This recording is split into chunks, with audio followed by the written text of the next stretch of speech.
Berlin, Londres, Melbourne, Paris, Bogota. Partout dans le monde, ces activistes du climat annoncent le début de la rébellion. Comme vous le savez, en octobre, le mouvement mondial Extinction Rébellion mènera une rébellion internationale.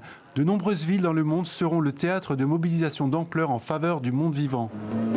Leur symbole de ralliement, ce sablier, métaphore de l'urgence à prendre des mesures contre le changement climatique.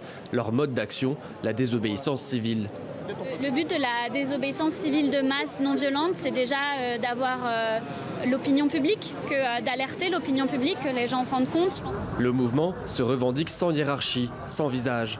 Boosté par la popularité de personnalités comme Greta Thunberg, ils recrutent sur les forums et les réseaux sociaux. Leurs actions coup de poing ont déjà marqué les esprits, ce que voient d'un mauvais œil certains politiques. Il y a une instrumentalisation de l'écologie par ces groupes violents. Il faut les réprimer très rapidement. Et pourtant, le mouvement n'a pour le moment jamais eu recours à la violence. Les militants sont non violents, ils insistent là-dessus. Il n'y a aucune question de faire peur. En fait, ceux qui ont peur, ceux qui sont angoissés, ce sont les militants eux-mêmes qui prennent ces actions-là parce qu'ils n'ont pas, à leur sens, d'autres recours. Le mouvement est principalement autofinancé.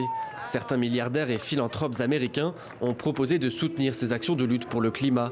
Les groupes américains et britanniques ont accepté certains dons, mais en France, les militants hésitent par peur de ternir leur image.